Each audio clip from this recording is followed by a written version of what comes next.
The digestive system is a huge contributor to sustaining life. Without it, we wouldn't survive. And if it doesn't work properly, then it can be a very uncomfortable experience. We'll take a look at each one of these steps in digestion. Digestion starts out when a person starts to chew food. Salivary glands secrete saliva and salivary amylase to help the food get softer, along with chewing, so it's easier to swallow.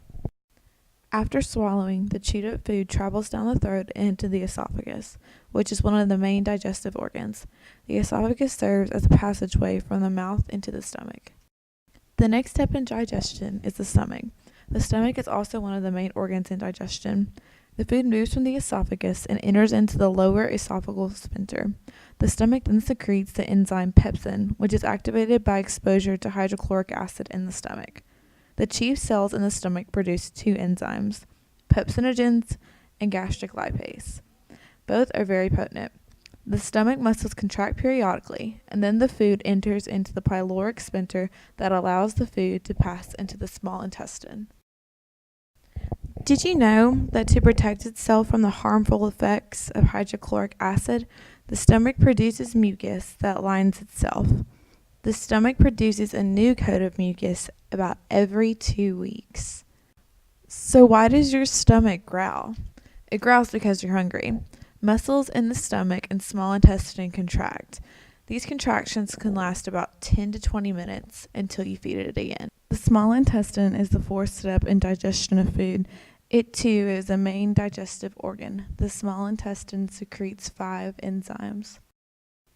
It secretes peptidases, which digest smaller pieces of proteins, sucrase, which breaks down sucrose into monosaccharides, maltase, which breaks down maltose into monosaccharides, lactase, which breaks down lactose into monosaccharides, and intestinal lipase, which breaks down lipids.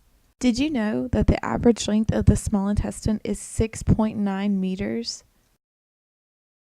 The final step of digestion is when the food moves from the small intestine to the large intestine.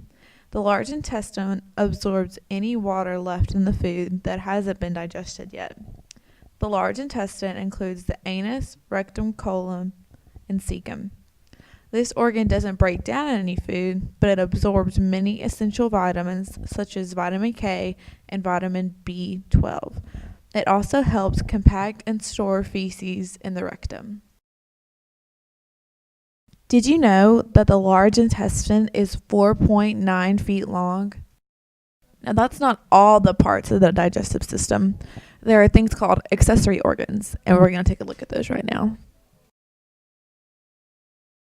The liver is the first accessory organ that we'll look at. The liver is located on the right side of the stomach, protected by the rib cage. The liver's main job is to filter the blood coming from the digestive system before passing through the body. It detoxes chemicals and metabolizes drugs. As it does that, it secretes bile that ends up back in the intestines.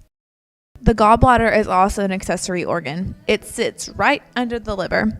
The gallbladder squeezes stored bile into the small intestine through the common hepatic duct and the bile duct. Bile helps digest fats. Did you know that the gallbladder has a slightly green color to it and that you don't have to have one? The pancreas sits behind the stomach. It's connected to the duodenum, which is the first part of the small intestine. The pancreas secretes enzymes that help digest carbohydrates, fats, and proteins. It also produces insulin and glucagon. The pancreas sometimes doesn't produce insulin or produces very little. This can cause diabetes, and uncontrolled diabetes can put the body into turmoil. There are 4 types of foods that we ingest: starches, carbohydrates, lipids, and fats. Starches begin to be absorbed at the action of the salivary amylase in the small intestine. Carbohydrates are absorbed along the small intestine and start at the gastrointestinal tract. Lipids and fats both are absorbed in the small intestine. If you have a healthy diet with not too much or too little of anything, and you get plenty of exercise, you are sure to have a very happy and healthy digestive system.